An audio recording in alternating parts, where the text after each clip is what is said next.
for the whole of the Yorkshire region. Yeah, and for our purposes, we tend to look at even though it's officially West and South Yorkshire, but we had fantastic support from both West Yorkshire Combined Authority and South Yorkshire Merrill Combined Authorities.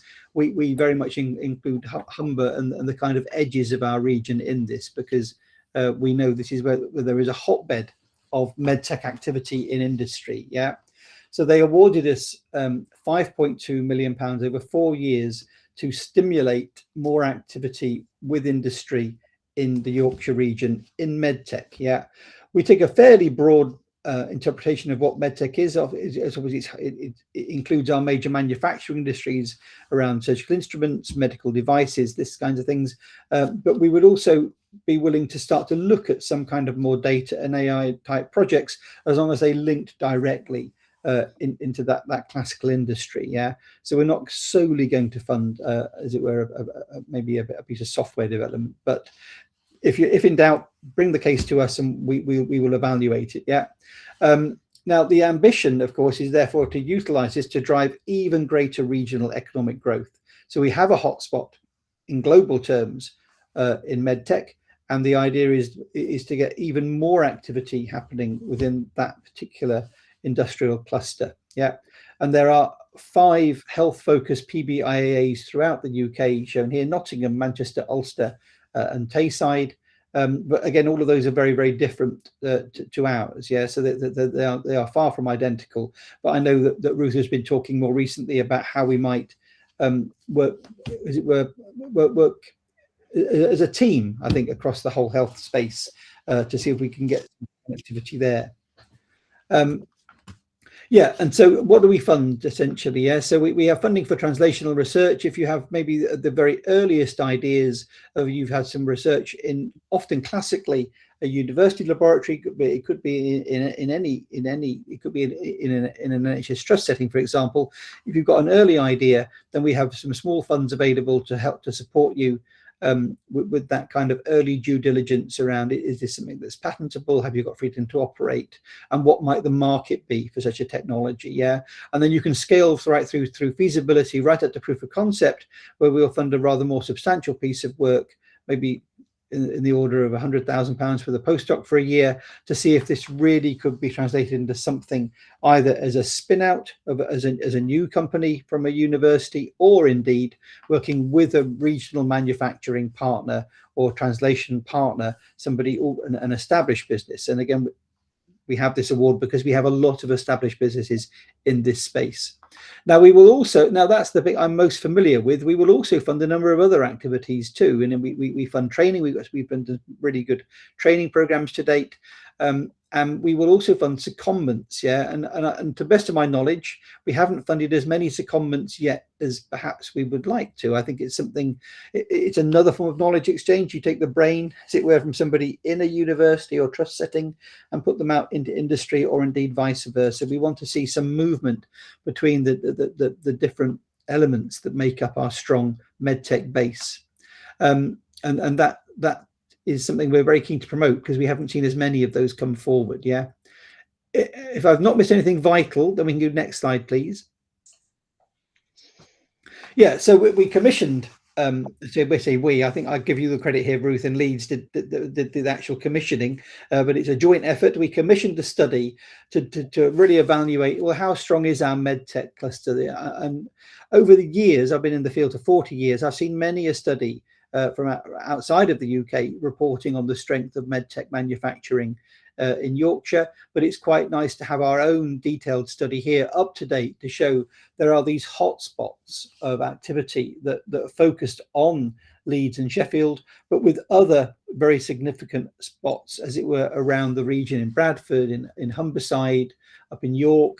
So and you can see that these are the kinds of sectors that were identified: orthopedics, hospital hardware, surgical instruments, some contract manufacturing, dental and maxillofacial, diagnostics, medical supplies. Yeah, so do we of course we all know many of these companies already who indeed are very active in this space. Yeah, so what we active EPSERT grants 55 million, and that was at the time. We've actually been more successful since then and added considerably to the amount of research that take place in the health medtech and life sciences space.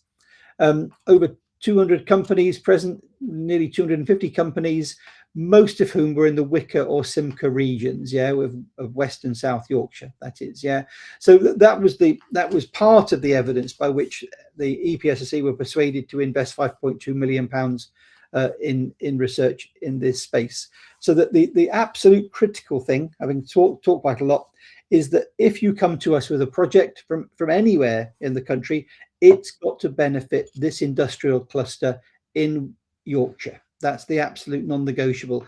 Most people seem to understand that. Sometimes, rarely, we get grants that don't, where the benefits will lie outside. But we really want to see further growth in this sector in Yorkshire.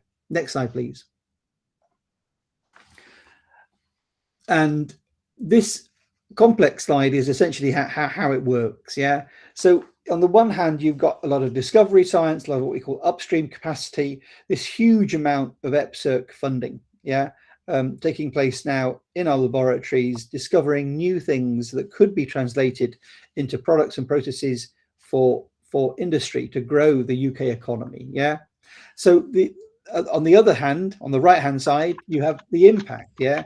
So we already have a huge £3 billion per year regional industry.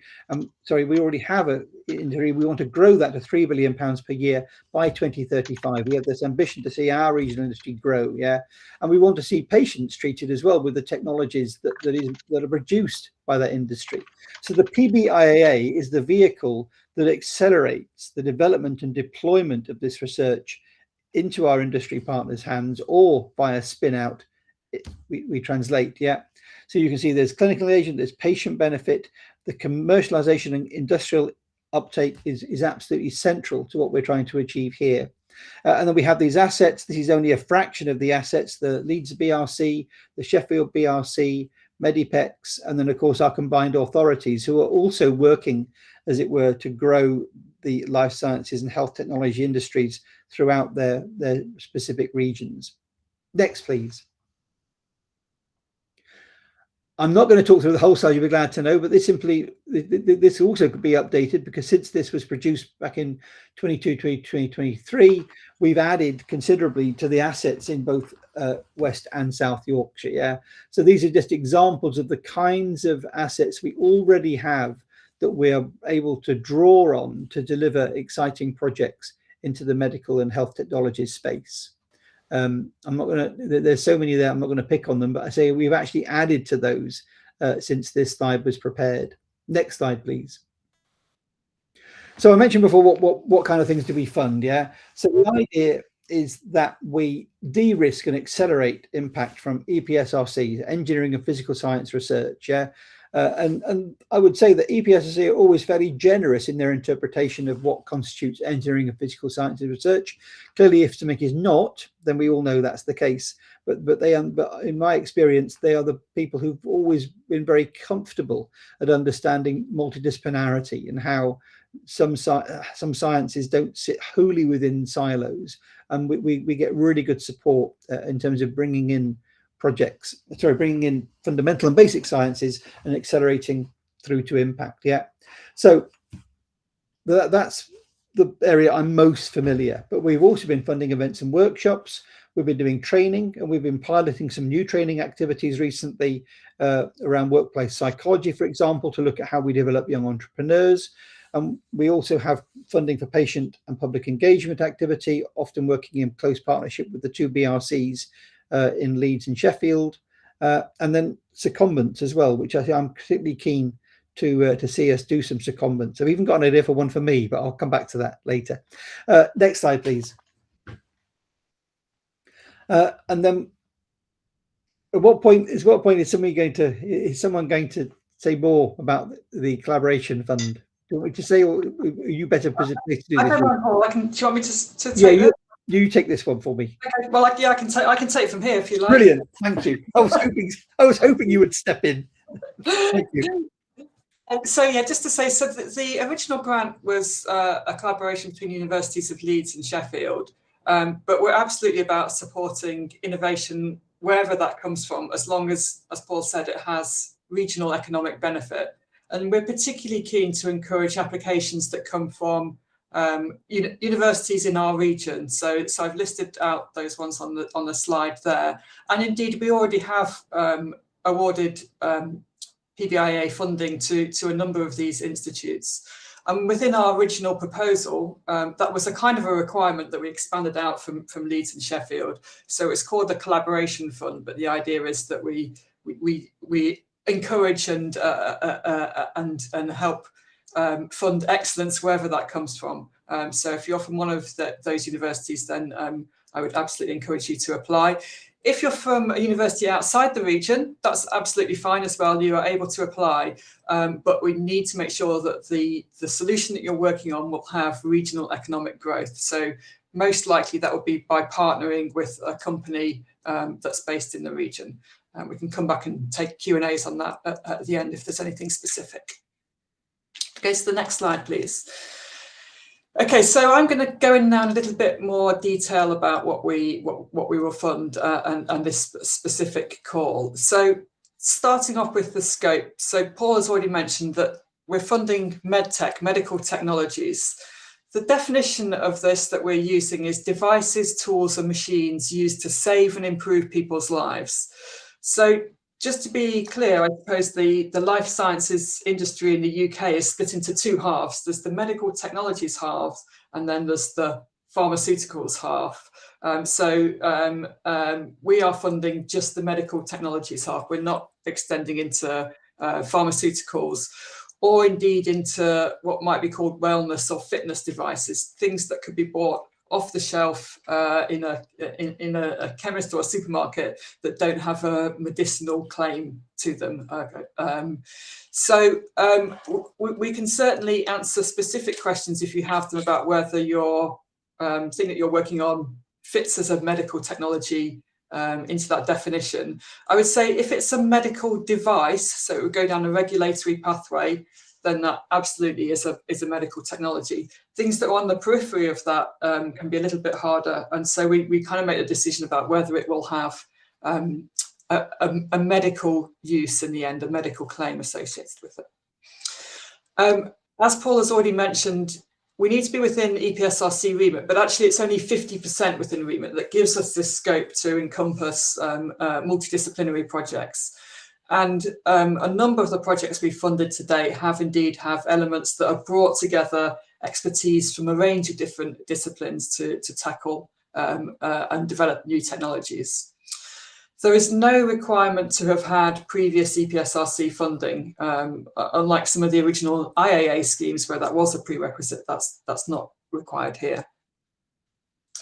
And then the absolute key one, as we've already mentioned, is that the technology must, in the longer term, be able to support growth in the Yorkshire region, so to support this regional medtech cluster that Paul talked about.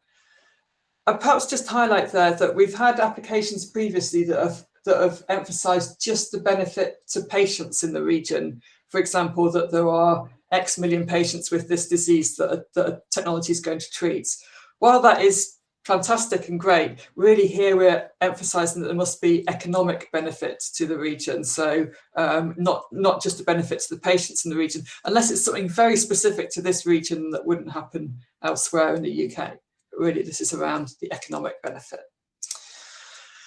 And then finally, projects must be led by a member of academic staff. That includes postdoctoral researchers. If that is the case, then we just require that there is a permanent member of academic staff as one as the co-investigators on the award. Clearly, we understand that many postdocs are on short-term contracts, so that's just to ensure that we can maintain the award through its full duration. It's also open for NHS clinicians to apply, and I'll say a little bit more about that on a future slide. And we welcome applications from all career stages. Go to the next slide, please. Okay, so Paul has already mentioned that we have three different stages of funding, from proof of market, which goes up to £15,000, through proof of feasibility, which goes up to £40,000, and then finally proof of concept, which goes up now to £120,000. So the proof of market is around kind of developing the commercial need, IP landscaping, routes to market, and so on. So the very early piece of research. Once that has been proven, then the next stage would be potentially a proof of feasibility to develop prototypes, perhaps do some more end user engagement. And we've seen projects here which have specifically focused on patient cohorts, for example. Maybe some early discussions with potential commercial partners. And then finally, the proof of concept part, the big ones, which are around larger technical development programs to prove out that a concept is appropriate for a particular clinical application. So I'm going to go through each of those in a bit more detail in a moment, but just some other oh, here we go. Sorry. We're going to start where we go. We're going to start with the due diligence or proof of market, so the smallest ones. So I'll explain now in a little bit more detail what kind of things we're expecting with these. So as I said, these are small initial pieces of work to establish that there is a market or a clinical need for a technology that that you're developing. So it could include things like market research, competitor technology analysis, intellectual property reviews, studies to obtain external commercial, clinical or patient opinions. We could click on. Fundamental to all of our projects is that the underpinning research has already been performed. So we can't use these projects to do more discovery research, more basic science research. This is absolutely about developing the technology towards that clinical application. So we will expect that the fundamental research has already been done, and then this is around kind of, okay, we found this technology, we've been developing it in the laboratory, but now we want to know if it has a particular clinical application. So I'm going to talk through for each of these different types of projects, a couple of examples, and we'll kind of see those developing as we go through. So on the due diligence or proof of market, a couple of examples here. The first one is that you might have undertaken some kind of discovery research, fundamental research, and identified a new material, a new biomaterial, perhaps through an EPSRC project. And that material has some characteristics that you think could be beneficial for a specific medical application, either displacing an existing material that's used in that application, or indeed it's a new medical application. So in this case, one can imagine that you might request funding to perform something like a patent search, an IP search. I should emphasize, though, we're not allowed to pay any patent costs out of this award. Unfortunately, the EPSRC will not permit that, but we can do the due diligence, the background, perform the patent searches to see if there is a claim that can be made there that would make this patentable. Or it could be used to fund some clinical liaison, for example, with key opinion leaders to identify if there really is a clinical lead and what kind of interest there would be from clinicians in using this new biomaterial. So that's one example that's come through from an EPS project initially. The second example here is where a new medical device has been developed, not through EPSRC funding, but some other funding for a PhD student that's been working on this project.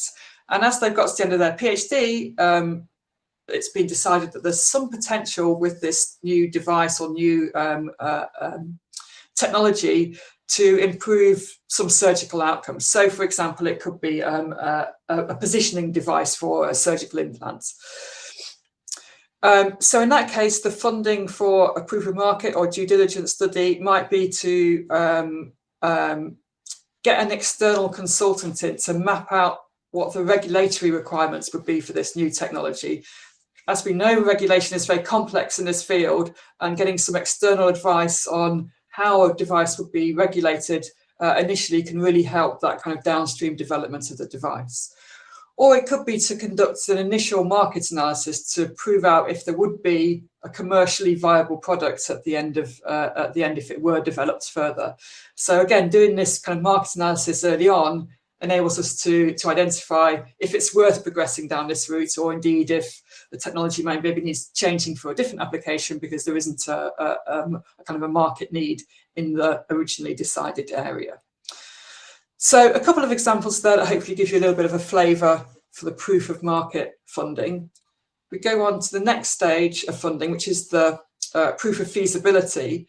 So as I said, this is for up to £40,000, so a bit more of a substantial amount, often used to pay for a research assistant, perhaps for some time in a laboratory, or indeed to do some further external consultancy work as well. So this is around developing activities to demonstrate the feasibility of the technology concepts. Very often it's used to develop an initial prototype of the device or the technology that we're working on, doing some initial lab-based testing of that, or ensuring that the technology is designed to meet user demands from the outset.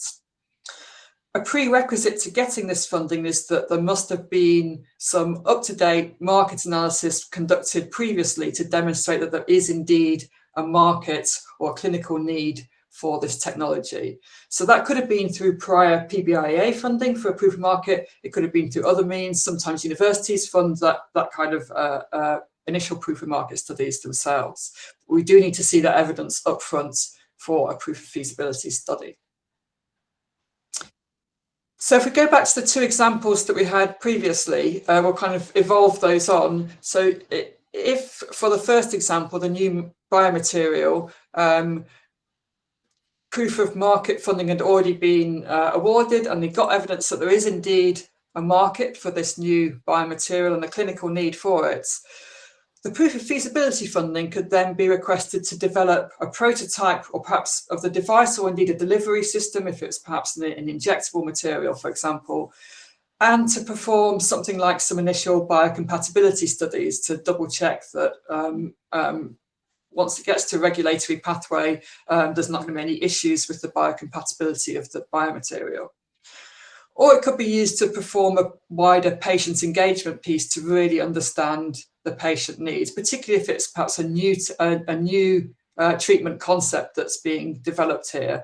Would the patients be receptive to this type of treatment, and how would it perhaps displace an existing type of treatment?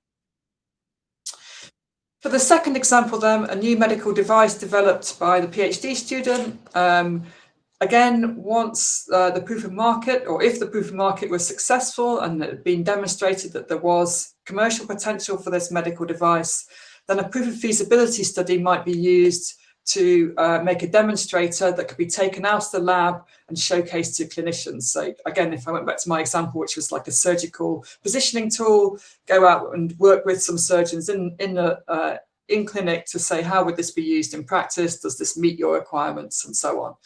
And indeed any modifications that might be required prior to this getting towards clinical trial.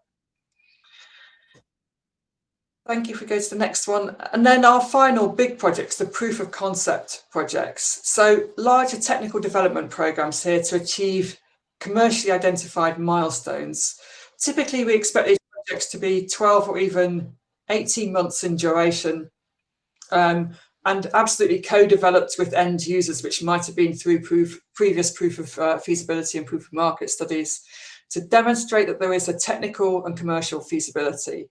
So only studies that have already proved that there's technical feasibility and the market needs, effectively building on those last two types of funding. And again, it doesn't have to be through PBIAA funding. You might have got that evidence from elsewhere. At this stage, we do require that there are clinical partners on board, and either an industrial partner, perhaps someone that would have, that would be providing the potential to license that technology out at the end of the proof of concept if it were successful. Or if you don't want to commit to working with a particular company at this point, particularly if there's an option for spinning out, it doesn't have to be a company per se. It could also be a support organisation that supports industry academic relations. So we've had a few projects where we had a spin-out concept, but getting that expertise on board as to how this would then be translated and developed as a product is really important. So we'd expect to see some external expertise coming in at this point. And an important point to emphasise is that we really do expect you to be working with your tech transfer office or your commercialisation teams within your university at this point, and they will be required to sign off on the application to show that this is a project that's being developed with their support.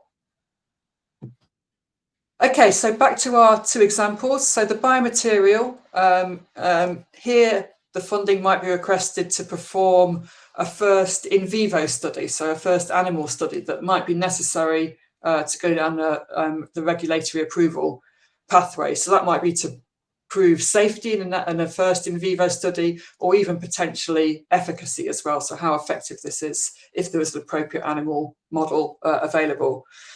In this case, there would be a clinical co-investigator on board. They'd be needed to assist with the surgery and act as that clinical champion for the technology. There might be a regional company on board. It may be too early for them to completely invest and want to fund this themselves because the technology hasn't been proven to that stage yet. But they will provide some support in kind, perhaps some surgical tools, for example, to help with the procedure and to help obtain a necessary evidence that would enable them to invest in the future, to really help to inform that study, to de-risk it to a point where they would want to invest. And our second example with the medical device, here the funding might be requested to conduct some initial trials using the device on surgically implanted, or sort of using the device with a cadaver model, and surgeons who can then go in and use the device and show some efficacy on how effective it is. So again, we'd absolutely expect to see at least one clinical co-investigator on board to assist with the surgery, and again to act as the clinical champions. In this case, the PhD student who'd originally developed the project is keen on establishing a spin-out company to commercialise this technology. So they've identified some potential Innovate UK type of funding that would be business-led, that could potentially happen after the proof of concept, and so they get on board the necessary support rather than an individual company to enable them to position the evidence from this to then be able to take this to the next stage on that route to market. So those were kind of hypothetical projects that work through all of those stages. We have indeed had multiple projects that have followed sort of similar paths and been in similar areas. Just to give you some specific examples of successful projects from our first rounds of funding at these kind of later stages. So we funded a proof of concept on a new measurement method for a therapeutic drug monitoring tool. Here, the idea was to monitor penicillin levels in patients to make sure that they're safe and effective, so that the treatment can then be, or the level of drug delivery can be tuned to the particular patients. In this particular case, the IP was owned by the university and there was potential to spin this out. There was already actually a Yorkshire supply chain in place, and then some additional advice was brought in to support that spinning out process, rather than having a single company on board. A second case of another proof of concept project around a new biomaterial that had been developed that would promote bone healing and fight infection. In this case, the proof of concept was developed to demonstrate the injectable form of the biomaterial. So it already had success in other forms, but not in an injectable form. So the proof of concept was around developing or showing the efficacy of it in that injectable form. In this case, a Yorkshire-based SME was on board. They provided in-kind contribution. Again, the IP was owned by the university, but the SME was given a license opportunity at the end of the POC once the efficacy had been shown. And then a final case a little bit earlier on, a proof of feasibility project. This is a new technology for developing an upper limb rehab device for stroke patients, utilising brainwaves, so quite a different area. In this case, the feasibility project was used to assess integrating the the device into a portable form, and integrating it with some third-party rehab equipment to show how it could form part of a larger suite of equipment that could be used to support patients in their own home. Again, university IP, again, there was potential for spin out there. So rather than having an individual company on board, they had one of our support partners on board to advise around what evidence would be necessary to take this down the spin out route, and then how to progress then onto a proof of concept project afterwards. So just 3 examples there, but hopefully that gives you a flavour of the different types of areas that we're funding and the different routes in which these types of funding have been used.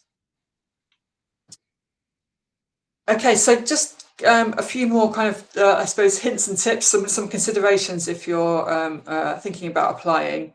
First thing I would say is absolutely follow your university's procedures for grant submissions. Different universities, different departments within the university may have different procedural processes in place. Please go down whatever is correct for your department. That might involve writing out an intention to submit form and making sure that you've got the appropriate support on board.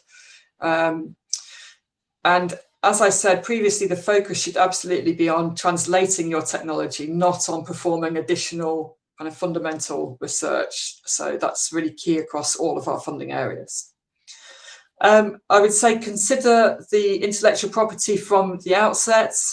Really, I would, when discussing your ideas as soon as possible with your university's tech transfer or commercialization teams, they are a wealth of expertise and can advise you to make sure that you're protecting your IP and what the potential commercialization routes might look like. They will also need to review the IP sections of the form and sign the application forms for the larger funding applications too. So please do get them on board from the start. Every university has support for developing the finance. Again, talk to your research finance teams. They can help you get the costings put together. There may be systems that they need to go through as well and procedures that they need to follow. And within the core documents, you'll find specific lists of what is and isn't eligible in terms of the costing.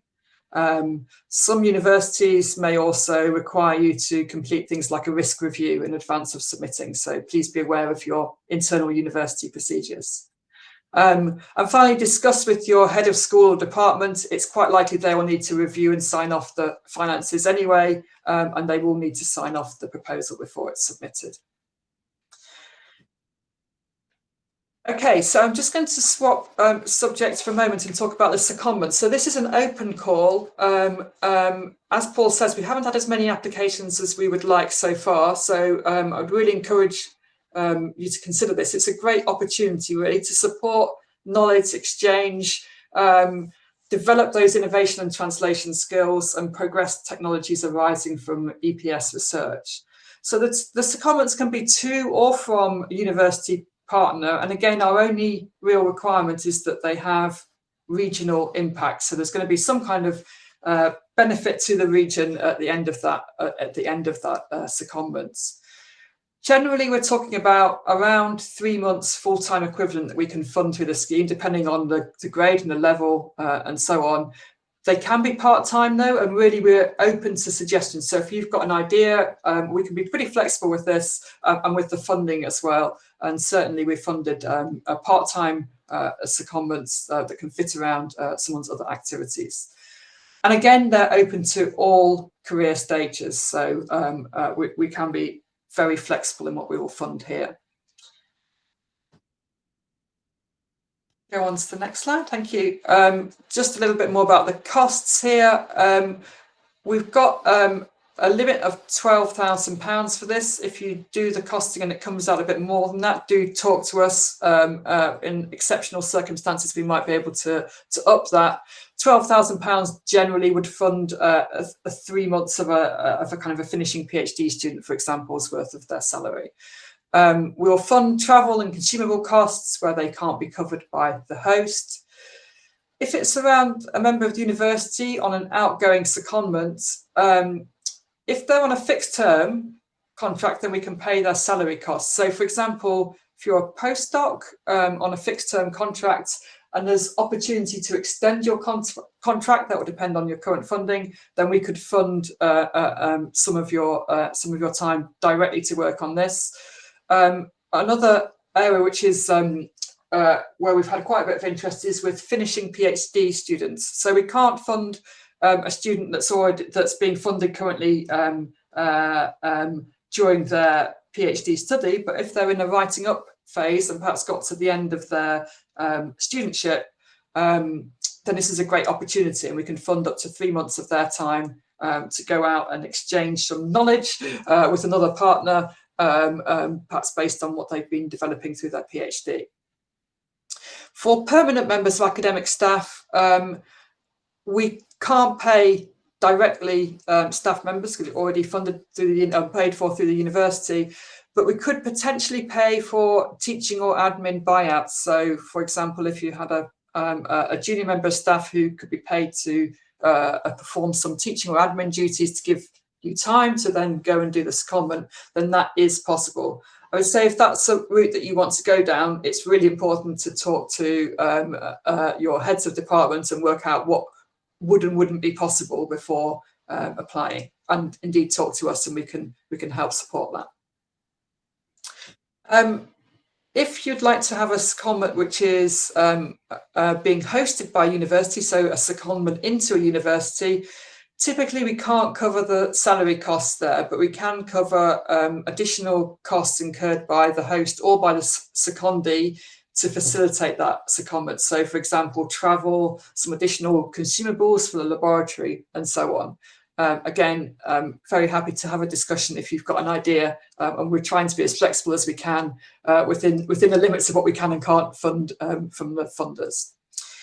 And for NHS colleagues, again, there's some potential here. We would need to get approval from your local CSU, and I guess that the level of clinical demand would feature in their decision. So again, it's possibly only really appropriate for quite specific career stages within the NHS.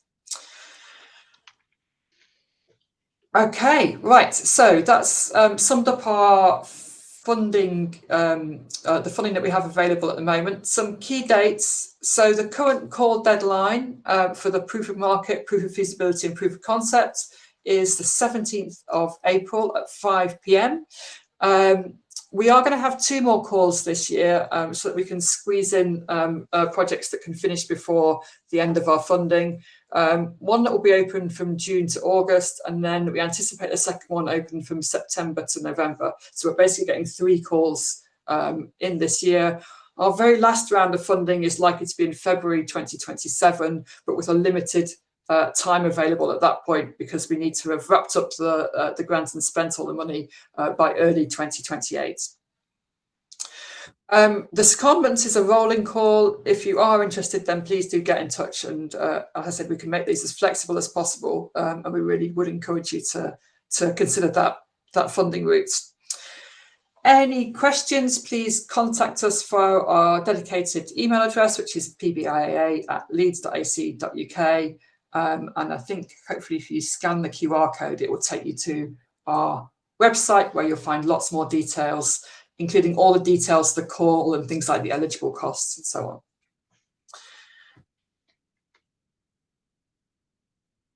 Great. I think I'm going to pass over to Simone and Steph now. Thanks, Ruth. We've got some questions in the chat.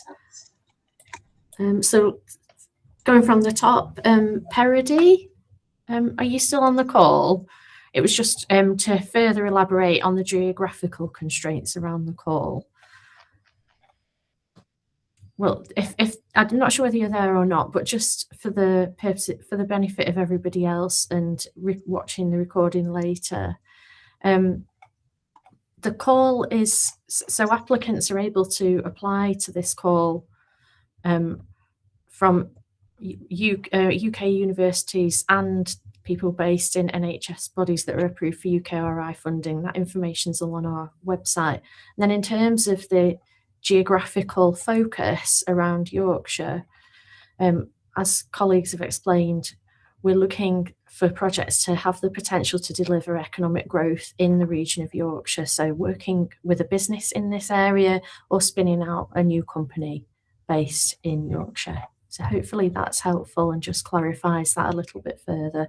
If there is more complexity to the case, then please get in touch or ensure that there's suitable information within your application that our reviewers can assess. And we've also got a question from Richard, who's I think still on the call. Do you want to come in with that, Richard, and colleagues will be able to respond? Yeah, sure. Thanks, Steph. So yes, I'm from a company called PDM, and PDM is an innovation, design, and sustainability consultancy. We're effectively from industry. We've been around 20 years, and we have got a reputation for helping startups and scale-ups, academics and clinicians get their products to market. So it's that kind of innovation pathway, which can include early stage user research, technology dissemination. So it's almost like understanding what a good value proposition looks like as a physical manifestation and kind of working back. So it's really how we would engage with this program as an industry kind of partner, delivery partner, which can embody lots of different things. I'm not going to go into detail about what we do. Sustainability is something that's quite big, that people need to be aware of. So it's really how would we get engaged with that on a more specific project by project basis, from a very early stage to also kind of filling the gaps that might be there in terms of the need of the academic or clinician or actually the project itself. So shall I come in on that first? Hi Richard, thanks for coming on. And I guess, I don't know if we have other industry partners on the call as well today, but I would absolutely encourage the applicants to find the most appropriate business partner for what you want to do, which may well in many cases involve companies such as Richard has described. If you're struggling to find the right company, or perhaps you kind of have something quite specific that you want to do that doesn't seem to be available locally through a company that you're already aware of, then get in touch. And I would also encourage you to get in touch with your tech transfer teams at the universities that have generally really good business links as well, and they might be able to help point you to and help facilitate those initial calls. But certainly I think it kind of works both ways, that we have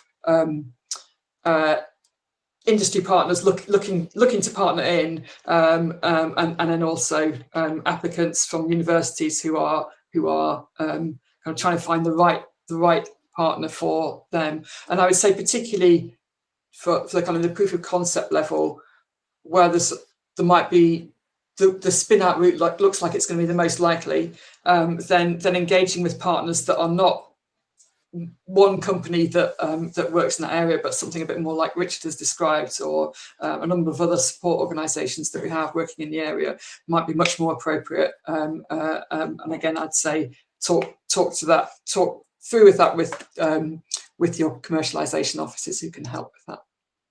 So on that, Ruth, thanks a lot. And we know we've met, and we know Steph, and we've met Paul quite a long time ago. How would PDM get visibility to this program? Would it be through the TTs at each university, or is there any other means of doing it? Because it's primarily we're not very good at marketing, and when people do find us, it's like, I wish I'd have known you 5 years ago, because you could really help you could have helped me accelerate what I'm doing.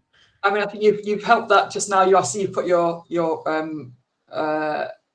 details into the chat, so hopefully if there are people on the call that are interested in, then they can absolutely get in touch. Great, thank you. We've got a further question. We've got some more questions in the chat, and we've also got a hand up here. So question from Peter Metherall, quite quickly, who's a clinical scientist in the NHS, so not a clinician, does have an honorary position at the university. is Peter eligible to apply on behalf of Sheffield Teaching Hospitals as the host organisation? I think, yeah, Ruth or Simone, could you give a response on that? It sounds to me like that would be a reasonable fit as a clinical scientist at STH. Yeah, so on the first question, I can jump in on that. So STH are eligible to receive UKRI funding, so you can apply as a clinical scientist to lead a project. And then Peter's got a follow-up. Can the secondee be someone from overseas? Yes, depending on obviously visa requirements to work in the UK might be issues there. So again, probably worth exploring with university first in terms of the supporting advice around their visa requirements. But there's no requirement for it to be specifically. There's no restrictions from that point of view. Okay. Thank you. Thanks. Let's go now to Sika with their hand raised. Yeah, can you hear me? Yes. Yeah, I just want to know about this when you talk about proof of feasibility, that prototype development. Is it there something in-house prototype development you are talking about? Because if we go to the industry to make a prototype, they come up with this quite high expensive things, and then we have to get the postdoc working. So 40K is no way we can provide that. So is it the in-house things which we can demonstrate that it can be working? Yeah, I think primarily we funded sort of in-house development of prototypes before. We have had some things that have been commissioned out to sort of local manufacturers as well, but I would say the bulk has been done in-house. Yeah. And do you need at any stage that, and if it is a patient-related or clinical sort of prototype, do you need the clinician on board, or what do you need? I would absolutely encourage getting clinicians on board right from the get-go, even from the proof of market, although it's not a specific requirement at that point. Yeah. Because I think the earlier that there is this engagement between the engineering, physical sciences communities, or indeed other science communities and the practitioners, the more likely there is to be a successful product at the end. Yeah, then again, I mean, because there's a consultant time and things like that, then again the money is involved. So probably sort of in-kind sort of things you are hoping, is that right? Yeah, absolutely. Yeah. And generally we're not looking for kind of paying large amounts of clinician time on this, but as you said, it's often a bit of in-kind support, but it's more like kind of high-level opinion, for example, that can be really useful. So that's kind of what we'd normally expect. Right. I don't know, Paul, if you want to come in on that at all. Yeah, thank you. Yeah. No, I think that's well covered. Yeah. Okay, we'll keep moving with the questions. We've got some more interesting, very helpful questions in the chat, actually. So from Meninda, could we clarify what this within 50% of the EPSRC remit means in practice? That's actually, I think that's really helpful for everyone on the call. Ruth, or Simone, do you want to give some colour to that? First, so if you go to the EPSRC website, it describes their kind of remit in quite a bit of detail. And this is a requirement from the EPSRC that the funding is 50% within their remit because they're providing the funding. So I would advise in the first instance to take a look at what they describe as basically engineering and physical sciences, but there's kind of much more in-depth description of different areas within that. And so if the project didn't seem to involve any form of engineering and physical sciences, then we would struggle to fund it. But if it can clearly be seen that some element of the technology that's being developed has come from those disciplines, then 50% is probably quite hard to measure, I would be honest, but we kind of expect there to be some component coming from there. And it's fair to say, Ruth, that our panel, we have an expert panel from multiple institutions who are quite good at assessing whether or not it broadly fits that remit. Yeah. If in doubt, and I'm looking at Simone now or Ruth, if in doubt, I guess we could even go to EPSRC for confirmation if we were concerned, because we wouldn't want to fund something in breach of our contract with them. Yeah, absolutely. I think if there's something that you feel is kind of quite on the periphery, I would advise you to get in touch. Even if you write a paragraph about it, and if we're really not convinced, we can go to EPSRC and get their say so on it. Yeah. Okay, hopefully that's helpful, Meninda. And we've got a question in the chat from Samit Chakrabarti. Are you still on the call, Samit? It might be easier to discuss this one. Yes. Yeah. Yeah. Oh, hi there. Sorry. Team seems to be allowing me to talk again. So yes, the query is, I think Ruth mentioned that the medical device, it has to be a medical device, but a medical device, sometimes you can present it as an off the shelf as it's going towards being a medical device while it's waiting approvals and things. Is that still acceptable, or is that the limitation?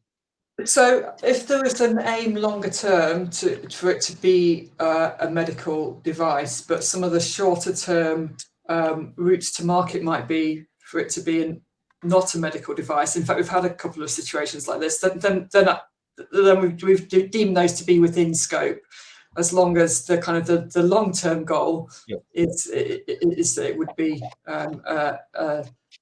classified as a medical device. Brilliant. Thanks. Yep.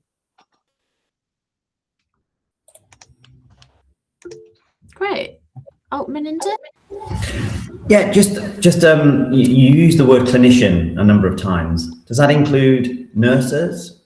I mean, it sounds like it includes clinical scientists because of Peter's question. Yeah, I think in terms of applicants, then effectively anyone that's eligible. So if the organisation that they work for and they have the appropriate background, then absolutely not. We're not limited by job title, if you like. In terms of engagement, and I would absolutely encourage, whatever's the most appropriate practitioners to be engaging with for a particular technology, then yes. Brilliant. And one final question, sorry. In terms of intellectual property, does EPSRC have any ownership of it, for example? Are there any requirements around that? Because some funding bodies do. No, EPSRC really leave that entirely with the university or the sources of the IP. Wonderful, brilliant. Thank you very much. That's really helpful. Excellent. Any more questions? We've got a minute or two until the end. If not, we'll wrap up now. This recording will be saved down onto our YouTube channel. It'll take a day or so potentially. One thing I guess to flag that we didn't mention at the outset, but the process involves an intention to submit stage, which is a very quick e-form, less than 5-10 minutes. It's simple, it's just to get your project within the gate of this call. So we would greatly appreciate it if you can complete your intention to submit today if you want to go forward in this call. Yeah, I would absolutely reiterate that we need those intentions to submit so that we can sort out the panels and make sure we've got the appropriate expertise on it. But it is a requirement, so you won't be able to submit until if you don't submit the intention to submit. So please do get that form in today. And Great. Just to add to that, the reason we're saying today is because today is the deadline. So if you haven't already, please submit it today. Thank you. Yeah, you're not obliged to then go on to full application. It just gets you into the gate. Okay, well, it looks like people are ready to move on to the 12 o'clock meetings. So thanks everyone for joining, and we look forward to seeing some exciting projects. Somebody wants a link in the chat. The link for the intention to submit, the link, the chat will disappear after this. So the key link that you need is www.yorkshiremedtech.com, which is all one word. Everything's in yorkshiremedtech.com. Yeah. I had to just double check. I thought, is that correct? Yes, it is. YorkshireMedTech.com is the place to go for all the links to the various forms and the much broader guidelines as well. Thanks, Simone. Super. Super. Thank you, everyone. Great. Bye. Bye.